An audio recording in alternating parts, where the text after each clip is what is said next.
The Duke's mother begged her to be a fake bride, but when he kissed her at the altar, he whispered, "My heart still belongs to someone else." Every woman dreams of her wedding day. She dreams of the moment the groom lifts her veil. She dreams of the look in his eyes, a look of wonder, of adoration, of love. But when the Duke of Ashworth lifted my veil, his eyes held none of those things. They held ice. They held resentment. They held a profound, aching boredom. I was the bride his mother had bought for him. I was the transaction he had agreed to in order to secure his inheritance. I was Lily, the invisible seamstress, dressed in a gown I couldn't afford, marrying a man who didn't know I existed. But I knew him. I knew the way his jaw clenched when he was trying to hide his pain. I knew the way he tapped his fingers when he was nervous. Because 5 years ago, for one magical night, I wasn't Lily the seamstress. I was a mystery in a silver mask. And we had fallen in love. He thinks he is marrying a stranger. And when he leaned in to kiss me at the altar, he whispered a secret that was meant to break my heart, but instead, it stopped it cold. Do not expect love, madam. My heart still belongs to the woman in the silver mask. And I will find her. He is rejecting me, to stay loyal to me. Welcome to Chapter 1. This is a story of mistaken identity, hidden yearning, and a love so strong it survived 5 years of silence. If you love a romance where the hero is obsessed with the heroine, he just doesn't know it yet, hit that like button. And make sure you are subscribed, because the mask is about to slip. Now, let's walk down the aisle. My life was measured in inches of lace and spools of thread. I was 23 years old, and I was invisible. I sat in the back room of Mrs. Gable's dress shop, my fingers pricked and bleeding, squinting in the dim light.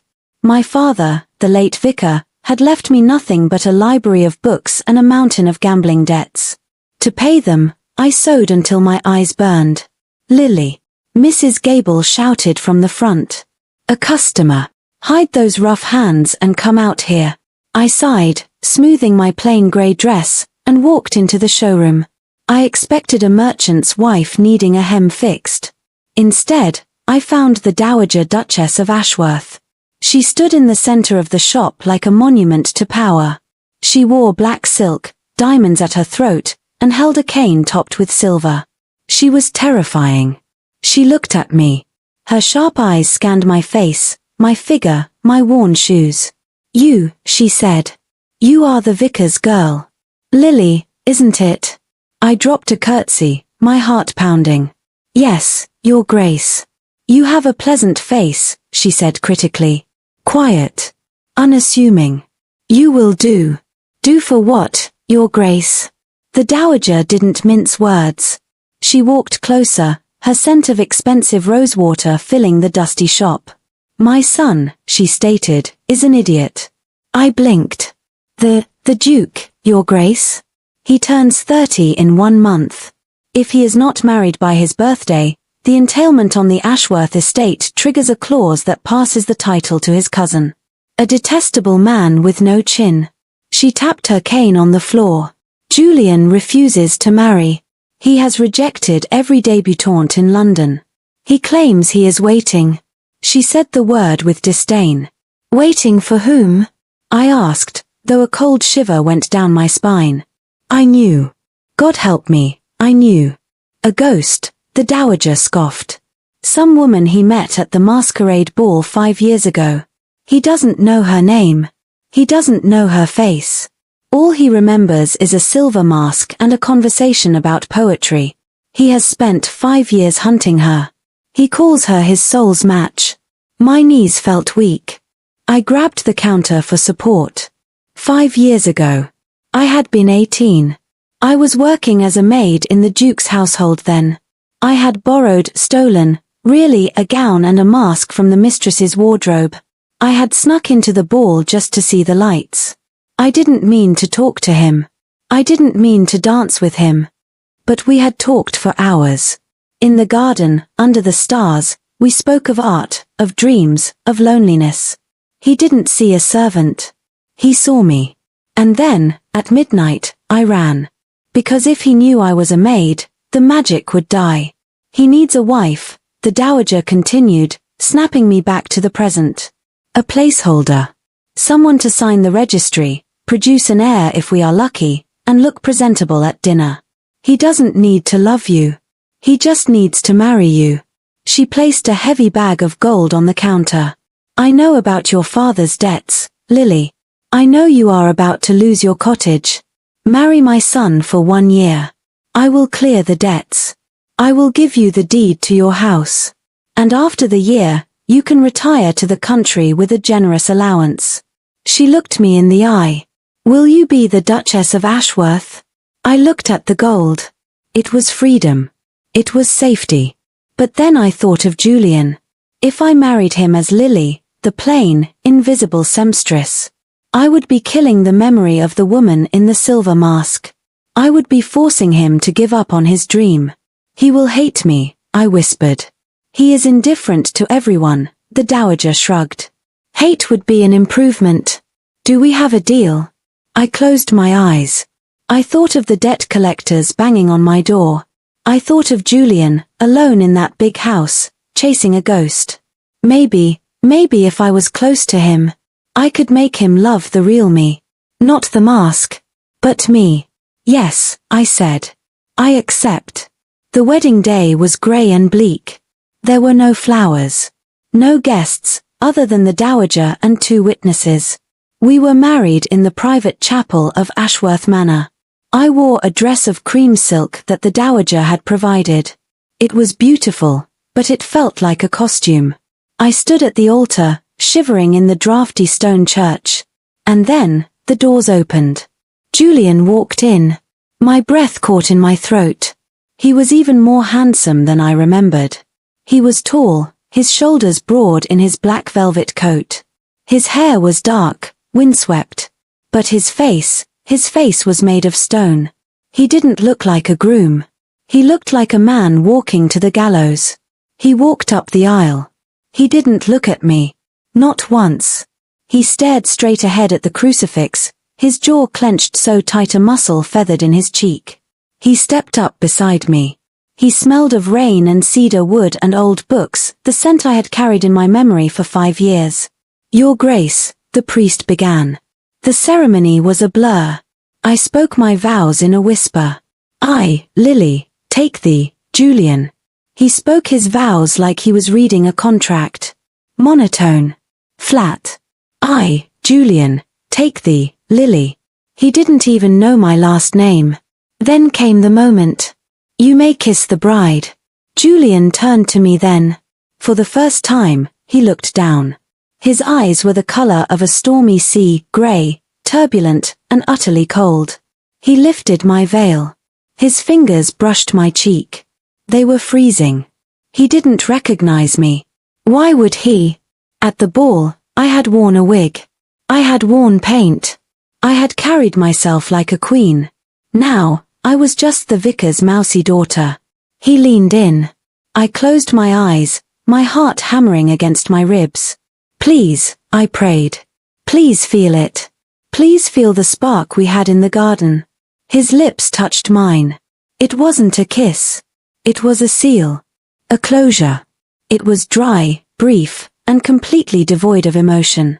But as he pulled away, he paused. His mouth hovered near my ear. The dowager was watching. The priest was watching.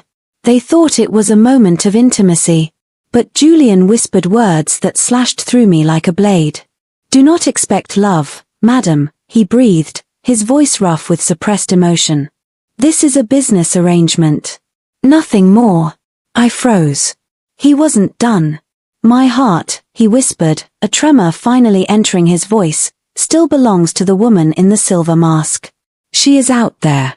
Somewhere. And I will find her. He pulled back. He looked at me with a challenge in his eyes, daring me to be hurt. Daring me to demand his affection. But I wasn't hurt. I was devastated. He was still in love with me. He was so loyal, so steadfast, that he was rejecting his own wife to stay true to a memory of a girl he met for 4 hours. He loved my soul. But he despised my reality. I looked up at him. I wanted to scream. I wanted to shake him and shout, "It's me, I'm the girl in the garden. I'm the one who told you that the moon looked like a broken coin, but I couldn't. If I told him now, if I told him that his princess was just a servant who had tricked him, the love in his eyes would turn to disgust. He cherished the mystery. He would hate the lie. So I swallowed the truth. It tasted like ash. I understand, Your Grace, I whispered back. He looked surprised by my submission. He nodded once, sharply, and offered me his arm. Come, he said, turning away from the altar. The carriage is waiting. We have a long, silent drive ahead of us. We walked down the aisle together. Husband and wife. Strangers. He was searching the world for a ghost. And he had no idea he was holding her hand. The knot is tied. The trap is set. Julian thinks he is trapped in a loveless marriage with a boring stranger. Lily knows she is trapped in a lie that could destroy everything. How long can she keep her secret? And what happens when she finds the shrine he has built to her memory? Join me for Chapter 2, The Shrine. I found a hidden room in my husband's study, and realized he is obsessed with Emmy. Have you ever been jealous of yourself? It is a strange, torturous kind of madness. For 2 weeks, I have lived in Ashworth Manor as the Duchess. But in reality, I am a ghost. My husband, Julian, barely speaks to me. We eat in silence. We sleep in separate wings of the house. He looks at me with polite indifference, seeing only the mousy seamstress his mother bought for him. But every night, he locks himself in his study. The servants whisper about it. They say he is talking to someone. They say he is reading old love letters. They say he is worshipping at a shrine. Today, I broke the rules. I went into the forbidden study, and I found out the truth. He isn't ignoring me because he is heartless. He is ignoring me because he is desperately, hopelessly in love with a woman he met 5 years ago. He has painted her. He reads her letters every night, weeping over the words. But here is the tragedy. I am that woman. I wrote those letters. I wore that mask. And when he caught me in his sanctuary today, he didn't realize he was looking at his lost love. He looked at me with disgust and said words that will haunt me forever. Don't touch those. Those belong to a woman with a soul of fire, not a quiet mouse like you. Welcome to Chapter 2. The secret is out, but the misunderstanding is deeper than ever. If you enjoy a romance that hurts so good, hit that like button. And make sure you are subscribed, because Lily is about to decide that being a mouse is no longer an option. Now, let's open the forbidden door. Being the Duchess of Ashworth was lonely. The manor was a sprawling labyrinth of cold stone and shadowed corridors. It was beautiful, yes, but it felt empty. Julian, my husband, the Duke, was a phantom. I saw him at breakfast. He would hide behind his newspaper, muttering a polite good morning, Lily, before retreating to his side of the table. I saw him at dinner. He would ask about my day with the enthusiasm of a man asking about the weather. It is raining, I would say. Indeed, he would reply. And then, he would disappear. He goes to the West Wing study. The maid, Sarah, whispered to me one morning as she laced my corset. No one is allowed in there, Your Grace. Not even to dust. The master has the only key. What does he do in there? I asked. Sarah lowered her voice. He hunts, He spends hours staring at maps. Writing to investigators. Looking for her. The mystery lady. The silver mask. Me. I felt a pang of guilt so sharp it nearly winded me. Why didn't I tell him? It seems so simple, doesn't it? Just walk up to him and say, Julian, it's me. I was the girl in the garden. But it wasn't simple. 5 years ago, I wasn't a debutante. I wasn't a lady. I was a scullery maid who had stolen a dress to sneak into a ball I had no business attending. If I told him the truth, I wouldn't just be revealing my identity. I would be revealing a deception. I would be telling him that his magical, mysterious princess was just a servant who scrubbed floors. He loved the fantasy. He would hate the reality. He would feel tricked. And Julian, a man of honor, despised liars. So I stayed silent. I played the part of the quiet, boring wife, while he pined for a girl who didn't exist. It was a Tuesday afternoon when the opportunity arose. Julian had gone into London to meet with his solicitors. He would be gone for hours. I was walking past the West Wing study when I noticed something strange. The door was ajar. He must have been in a rush. He had forgotten to lock it. My heart hammered in my chest. I knew I shouldn't. I knew it was an invasion of privacy.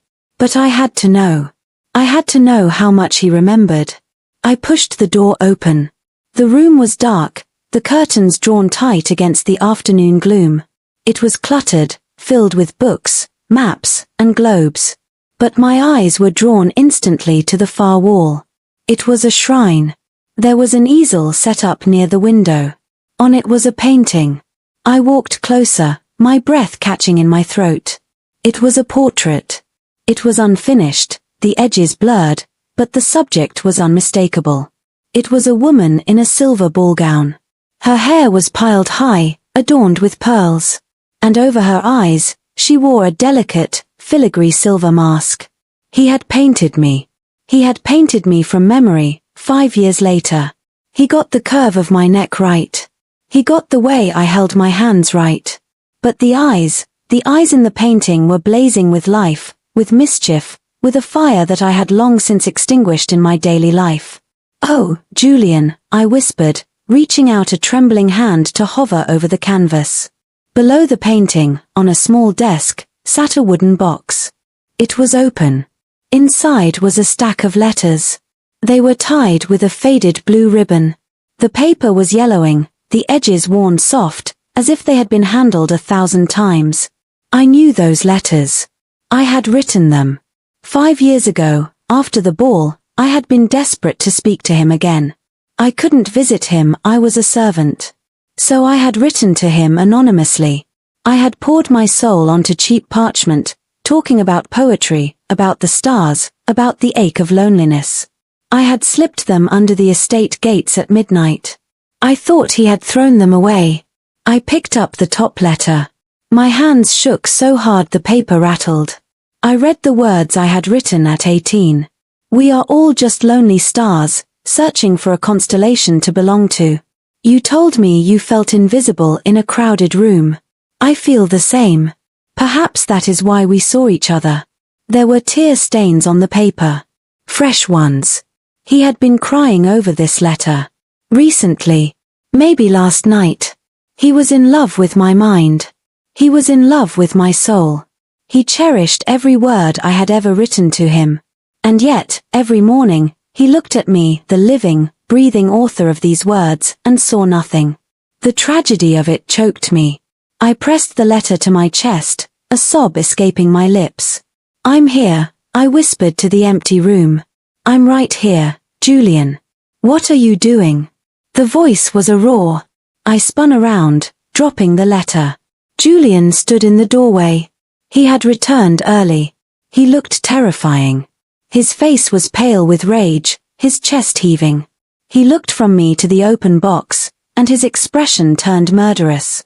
He crossed the room in 3 long strides. "Get away from there." He grabbed my arm and yanked me away from the desk, positioning himself between me and the letters, as if shielding a child from a predator. I found the door open. I stammered, terrified. I thought perhaps the maids needed it cleaned. "Cleaned," he shouted. "You do not clean this room. You do not enter this room. No one enters this room." He turned and frantically began gathering the letters, checking to make sure they weren't damaged. His hands were shaking. He touched the paper with a reverence that broke my heart. "These are private," he hissed, turning back to glare at me. "Do you have no concept of privacy, madam? Do you think because I bought you a ring, you own my past?" "I didn't mean to pry," I said, tears spilling over. "I just saw the painting. She is beautiful." He looked at the painting of the woman in the silver mask. His anger seemed to drain away, replaced by a crushing, overwhelming grief. "Yes," he whispered. "She was." He looked at me then. He really looked at me. He saw my plain grey dress. He saw my messy hair. He saw my tear-streaked face. And he compared me to the fantasy. His eyes hardened. "Do not touch these again, Lily," he said cold, his voice like a lash. He held up the letter I had just been holding. These letters belong to a woman with a soul of fire. A woman who challenged me. A woman who understood the universe. He took a step closer, looming over me. "You are a perfectly adequate wife, Lily. You are quiet. You are obedient. You are safe." He sneered the word safe. "But you are a mouse. A quiet, timid mouse. Do not try to inhabit the space of a lioness. You will only embarrass yourself." The insult hit me like a physical slap. A mouse. He thought I was empty. He thought I was dull. He didn't know that the fire he loved in those letters was my fire. He didn't know that the lioness was standing right in front of him, forced into a cage of poverty and silence. I wanted to scream the truth. But looking at his face, twisted with protective love for the woman in the mask, I realized he wouldn't believe me. He didn't want the mouse to be the lioness. He wanted them to be separate.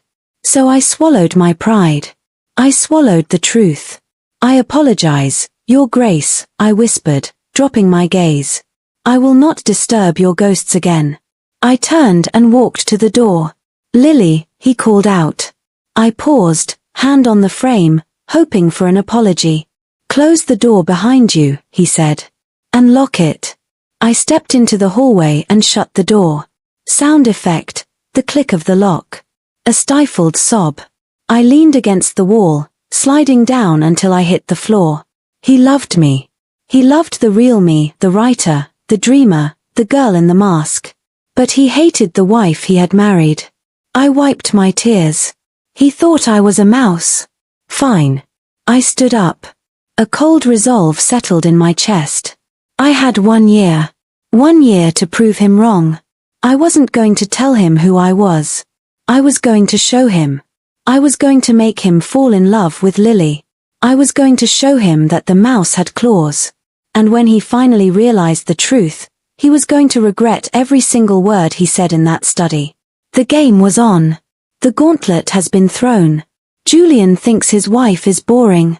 He thinks she has no soul. He has no idea that she is the author of his obsession. Join me for Chapter 3, The Ink and the Spark. I started leaving secret notes for my husband, and he finally looked at me. He called me a mouse. He told me I had no fire. He told me I was safe, boring, and forgettable. For 2 days, those words burned inside me like a fever. I wanted to cry. I wanted to pack my bags and leave. But then, I remembered something. I am not a mouse. I am the woman who charmed a duke in a garden under the stars. I am the woman whose letters kept him awake for 5 years. He fell in love with my mind once. I decided I was going to make him do it again. I stopped hiding in the shadows. I started playing the piano at midnight, letting the music drift through the halls like a ghost. I started sneaking into the library, finding the books he was reading, and writing notes in the margins, challenging him, teasing him, debating him. And it worked. The Duke stopped looking through me. He started looking at me. He looked confused. He looked intrigued. He looked hungry. But tonight, in a carriage trapped by a storm, the game went too far. The lightning flashed. The walls closed in. And for one terrifying, beautiful moment, he forgot about his ghost. He leaned in to kiss me. But he stopped. Because his loyalty is his greatest flaw. Welcome to Chapter 3. The mouse is dead. Long live the lioness. If you love a slow burn romance where the intellectual chemistry is just as hot as the physical, hit that like button. And make sure you are subscribed, because the masquerade ball is coming, and the truth is about to come out. Now, let's rewrite the story. The war began with a book of poetry. It was 3 days after Julian had found me in his study. 3 days since he had called me a quiet mouse. He had left a copy of Lord Byron on the table in the main library. It was open to a poem about tragic, lost love. Of course it was. I walked into the library when he was out riding. I picked up the book. I took a fountain pen from his desk. In the margin, next to a stanza about eternal suffering, I wrote, "Suffering is not a virtue, my lord. It is merely a lack of imagination. A true romantic fights for the present, rather than mourning the past." I left the book open. And I waited. That evening, at dinner, Julian was quiet. But he wasn't looking at his plate.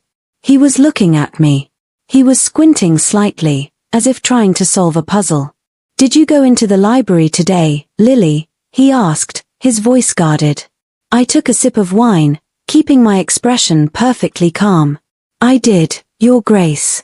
I was looking for something to read. I found your Byron. I hope you don't mind that I left a annotation." He stared at me. "You think suffering is a lack of imagination?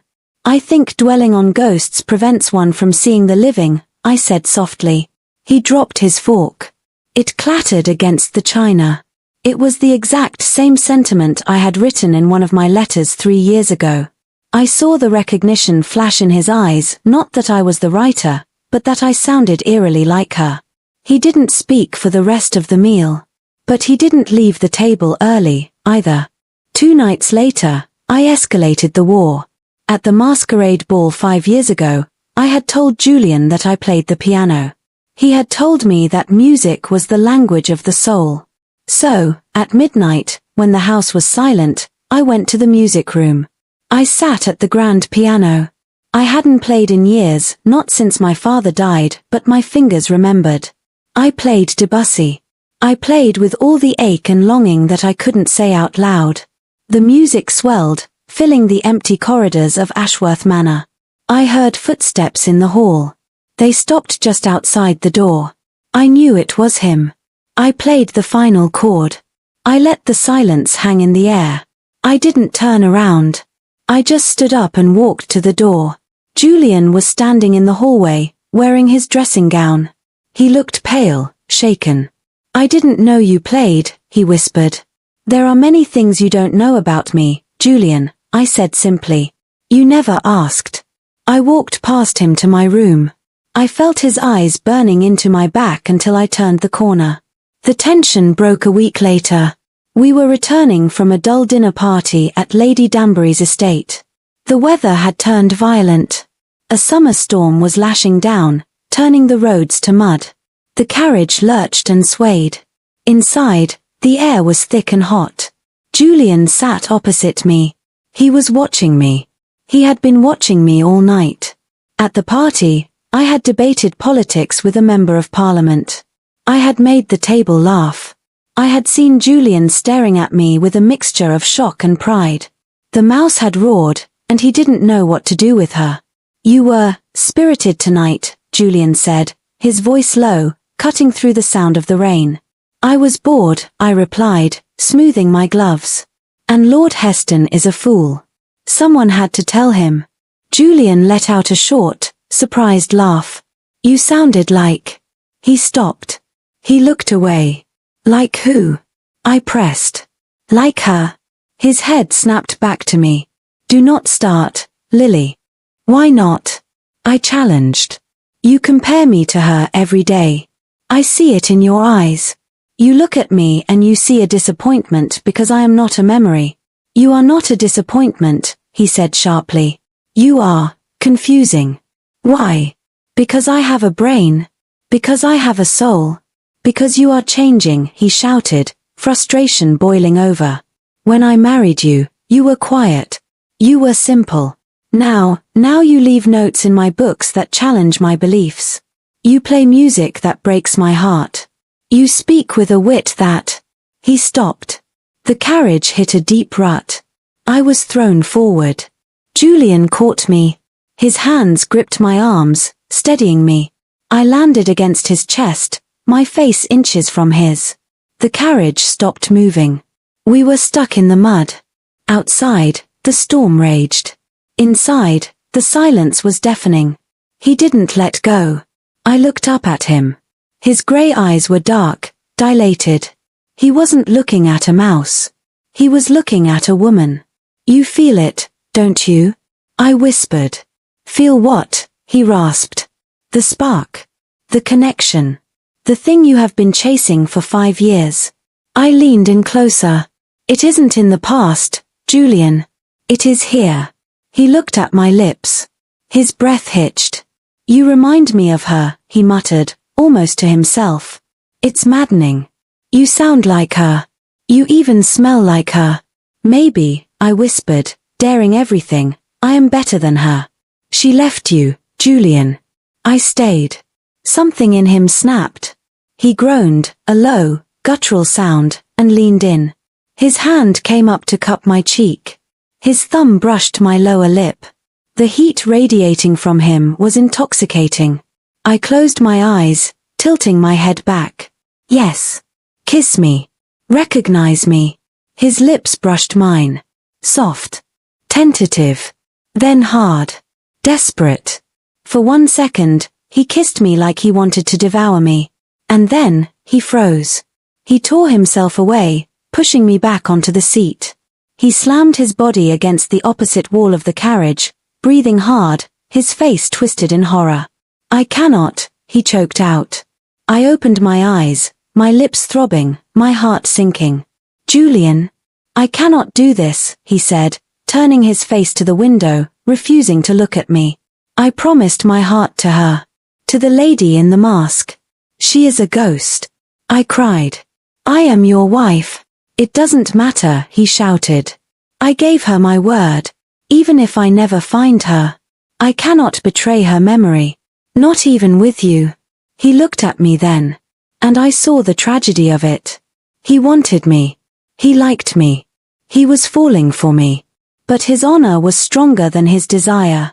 He felt that loving Lily was cheating on the mystery lady. He was rejecting me, to stay loyal to me. We will not speak of this again, he said coldly, putting his mask of indifference back on. But his hands were shaking. The carriage lurched forward as the driver freed the wheel. We rode the rest of the way in silence. Back at Ashworth Manor, I went straight to my room. I didn't cry. I was done crying. I paced the floor. He loved me. I knew it now. He loved the mystery lady, and he was starting to love Lily. But he kept them in separate boxes in his mind. He couldn't reconcile them. As long as the mystery lady remained a faceless ghost, she was perfect. She was untouchable. And I could never compete with perfection. I had to destroy the ghost. I had to show him that the two women were one. I walked to the bottom of my wardrobe. I pulled out a loose floorboard. Underneath sat a small, velvet-covered box. I opened it. Inside lay the silver mask. It was delicate, filigree metal, tarnished with age. I hadn't touched it in 5 years. I picked it up. It felt cold and heavy in my hands. You want the mystery lady, Julian? I whispered into the dark room. Fine. I will give her to you. The Ashworth annual masquerade ball was in 2 days. He would be there, searching the crowd as he always did, looking for a flash of silver. I looked at my reflection in the mirror. I held the mask up to my face. The mouse was gone. I will wear the mask, I vowed. I will walk up to him. And I will reveal the truth in front of everyone. I placed the mask back in the box. It was a dangerous plan. If he felt tricked, he might never forgive me. But I had to risk it. I was going to the ball. And this time, I wasn't running away at midnight. The plan is set. The mask is out of the box. Lily is ready to claim her husband's heart once and for all. She thinks the hard part is over. But she is wrong.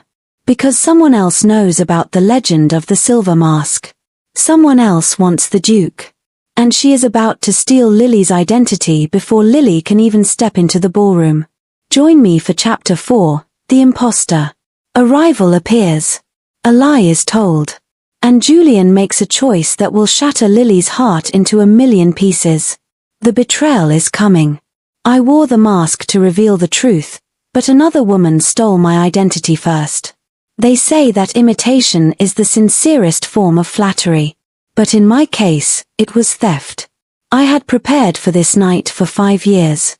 The Ashworth Masquerade Ball. The night I would finally put on the silver mask, walk up to my husband, and tell him the truth. I am the woman you have been searching for. I was ready. I had the mask in my hands. I had the courage in my heart. But I was 2 minutes too late. Before I could step into the light, the ballroom doors opened. And walking down the grand staircase was a woman wearing my mask. Wearing my gown. Speaking my words. She wasn't me. She was a fraud. An imposter who had stolen my diary and memorized my secrets. But Julian didn't know that. I watched my husband look at her with the adoration I had craved for months. I watched him hold her. I watched him fall in love with a lie. And later that night, when he came to my room, he didn't come to apologize. He came to ask for a divorce. He looked me in the eye and told me he had found his soulmate. And he offered to pay me to leave. I didn't fight him. I didn't scream. I just gave him one simple test. A test that only the real woman in the mask could pass. Welcome to Chapter 4. This is the betrayal that changes everything. If you are outraged for Lily, hit that like button. And make sure you are subscribed, because the truth is a stubborn thing, and the house of cards is about to fall. Now, let's go to the ball.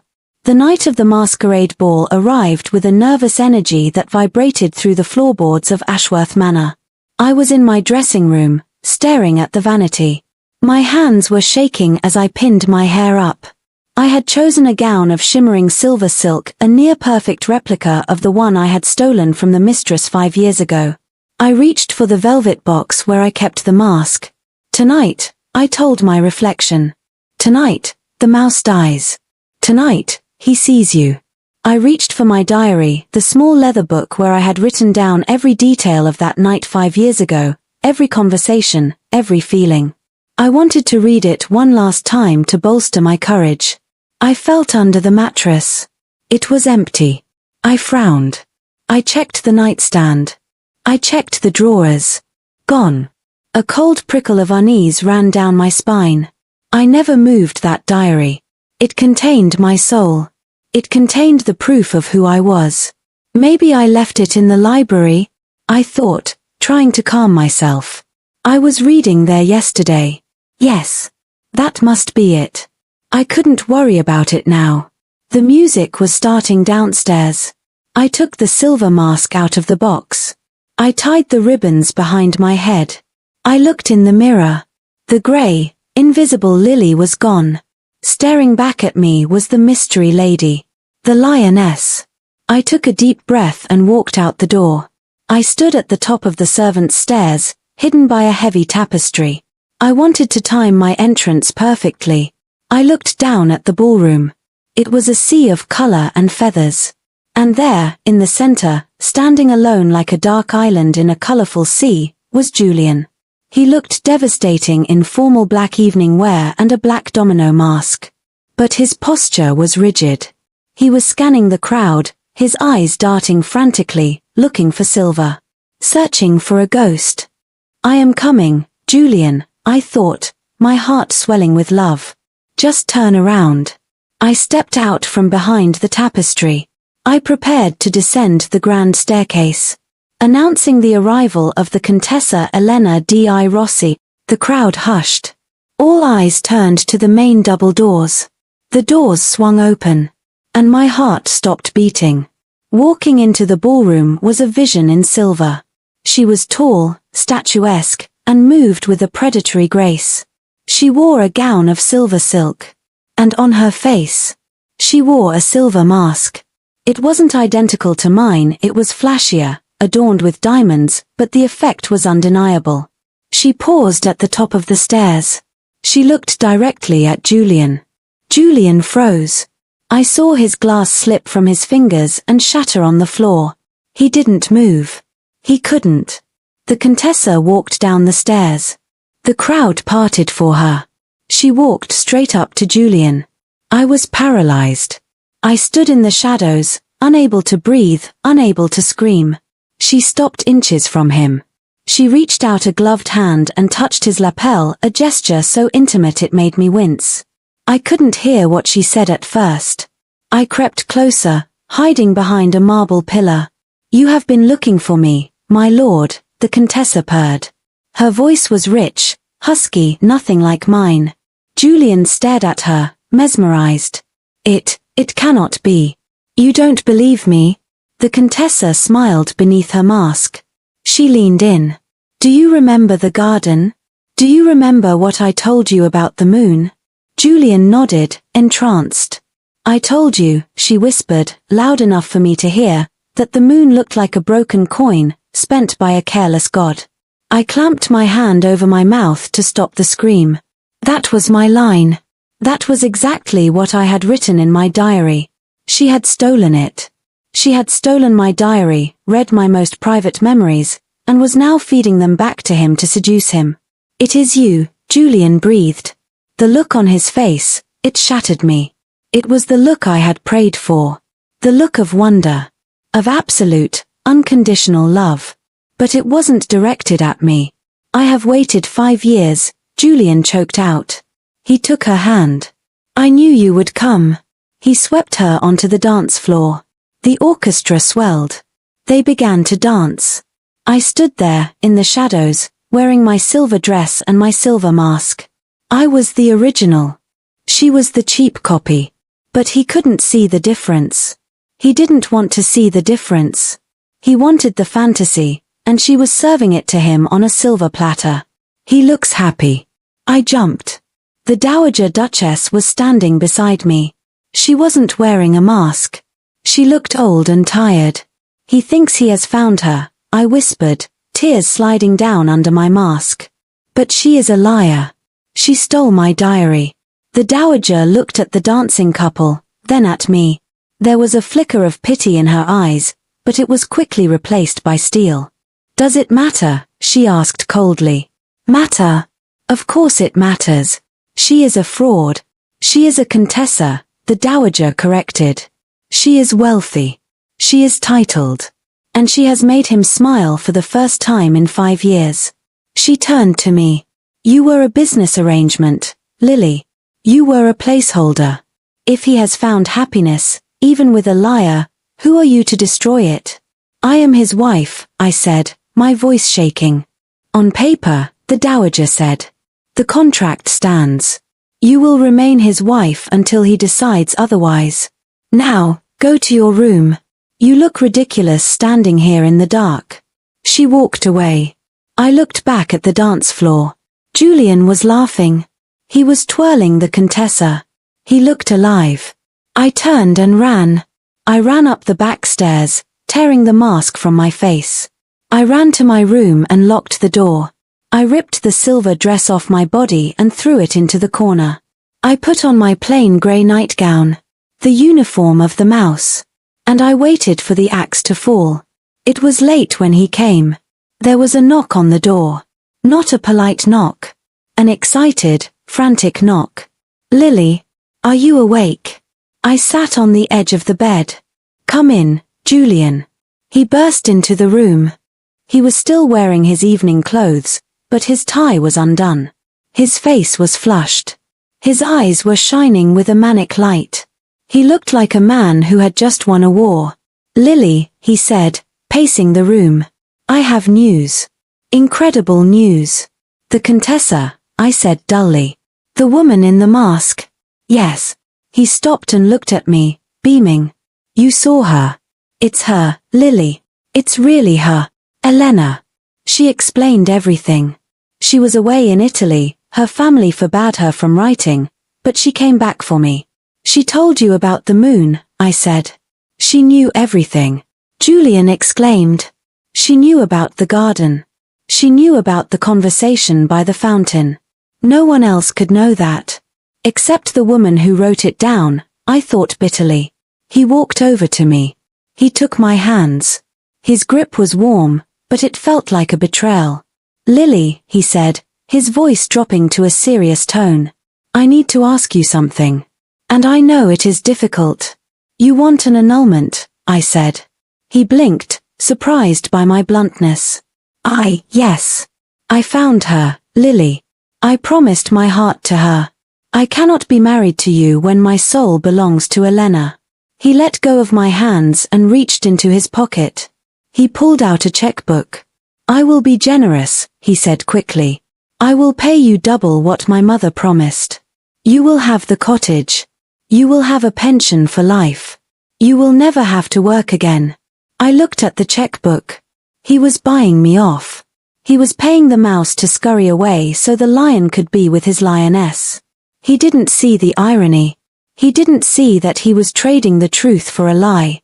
I felt a cold calm settle over me. I could fight. I could scream that she was a thief. I could show him the loose floorboard where I kept the mask. But he wouldn't believe me. He was intoxicated by her. If I fought now, I would just look like a jealous, desperate woman trying to cling to a duke. He needed to see the truth for himself. I stood up. I looked him in the eye. "I will not fight you, Julian," I said softly. "If you want an annulment, I will sign the papers." Relief washed over his face. "Thank you, Lily. You are a good woman." But, I raised a finger. "Before you sign your life away to the Contessa, I want you to ask her one question." Julian frowned. "What question?" "Ask her about the letters," I said. "She told me she wrote them," Julian said defensively. "She quoted lines from them." "Ask her about the third letter," I said, my voice steady. "The one written in October, 3 years ago. What about it? Ask her why the ink was smudged on the last paragraph." Julian looked confused. "Smudged ink? Lily, these letters are old. Ink smudges." "No," I said. "This was specific. Ask her why it was smudged. If she wrote them, she will remember." Julian laughed nervously. "This is a strange test, Lily. Why would you know about a smudge on a letter you've never read?" I smiled. It was a sad, broken smile. "Just ask her, Julian. If she is your soulmate, surely she remembers the moment she poured her heart out to you." I walked to the door and held it open. "Good night, Your Grace. I hope you find what you are looking for." Julian stared at me. For a second, the doubt flickered in his eyes. He looked at the quiet mouse who had suddenly spoken with the authority of a queen. "Good night, Lily," he said slowly. He walked out. I closed the door. I went to my desk. I pulled out a sheet of paper. I wasn't going to wait for the answer. I knew what was going to happen. I began to write my resignation. My goodbye. He would go to the Contessa. He would ask the question. And when the house of cards fell, I would be long gone. The seed of doubt has been planted. Julian is rushing to his beloved Contessa, convinced she is the one. But Lily's question is a ticking time bomb. Why was the ink smudged? And what happens when the Contessa gives the wrong answer? Join me for the grand finale, Chapter 5. The lie unravels. The chase begins. And Julian finally realizes that the love of his life wasn't the woman in the mask, it was the woman he left behind. Get your tissues ready. The ending is going to be spectacular. I tried to leave my husband, but he chased me down in the rain to beg forgiveness. One question. That was all it took to destroy a lie. I left my husband alone with the imposter. I left him with the woman who had stolen my mask, my diary, and my life. I thought he would choose her. I thought he would sign the annulment papers and let me disappear into the night. But I left him with a test. Ask her about the ink smudge. It seemed like a small detail. But that smudge held the secret of a storm that happened 5 years ago. A secret only I knew. When the Contessa gave the wrong answer, the Duke's world shattered. He realized he was holding a fraud. And he realized that the woman he had been searching for, the woman with the soul of fire, was the wife he had called a quiet mouse. Now, he is racing against time. I am standing on a train platform in the pouring rain, ready to leave forever. He is riding a horse through the mud, desperate to catch me before the whistle blows. Sound effect, a romantic orchestral swell, triumphant and soaring. Welcome to the finale. The mask is off. The truth is out. And the groveling, the groveling is going to be spectacular. If you are ready for the kiss of the century, hit that like button. And make sure you are subscribed, because next week, we are starting a brand new story about a scandalous Scottish laird. But for now, let's catch a train. Julian stood in the Contessa's private parlour. It was luxurious, scented with heavy perfume. The Contessa was reclining on a chaise lounge, sipping champagne, looking every inch the victorious future Duchess. "Oh, Julian," she purred. "Come sit by me. Why are you standing there so stiffly? We have 5 years to make up for." Julian didn't move. His heart was pounding, but not with love. It was pounding with a strange, cold dread. Lily's voice echoed in his head. "Just ask her." "Elena," Julian said, his voice tight. "I was reading your letters again last night. The old ones." The Contessa smiled, but her eyes flickered. "Oh, you kept them? How sweet." "I did," Julian said. "Do you remember the third letter?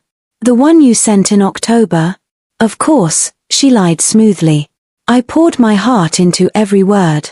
"There was a smudge," Julian said, watching her face closely. "On the last paragraph. The ink was ruined. Do you remember why?" The Contessa laughed. She took a sip of champagne, tossing her hair back. "My darling, I was writing to the love of my life. I was overcome with emotion. I must have been crying. Yes, that was it. My teardrops stained the page." She looked at him, expecting him to be moved. Julian felt his blood turn to ice. "Tears," he repeated flatly. "Yes. Tears of longing." "You are lying," Julian whispered. The Contessa froze. "Excuse me?" "It wasn't tears," Julian said, his voice rising. "It was rain." He took a step toward her. "I remember that day perfectly. It was a storm. You slipped the letter under the estate gate, but the wind caught it. You had to chase it into the mud. You wrote the last line outside, under the gazebo, while the rain lashed down. You told me in the next letter that you were soaked to the bone." The Contessa's face went pale. She stammered, Well, it was 5 years ago. I forgot." "You forgot?" Julian roared. "You forgot the storm? You forgot the gazebo?" He looked at her, really looked at her. He saw the way she held her glass. He saw the way she smiled. She was beautiful. But she was empty. "You stole the diary," he realized, the horror washing over him. "You stole her words. You stole her mask." "Julian, please. Get out," he said, trembling with rage. "Get out of my sight before I forget that I am a gentleman." He didn't wait for her to leave. He turned and ran. He ran out of the hotel. He jumped onto his horse. He galloped back to Ashworth Manor as if the hounds of hell were snapping at his heels. Lily. The name crashed through his mind. Lily knew about the smudge. Lily knew about the poetry. Lily played the piano. God help me, he thought. The mouse. It was the mouse all along. He burst into the manor. He didn't greet the servants. He took the stairs 2 at a time. "Lily," he shouted. He threw open the door to her bedroom. Silence. The room was pristine. The wardrobe doors were open and empty.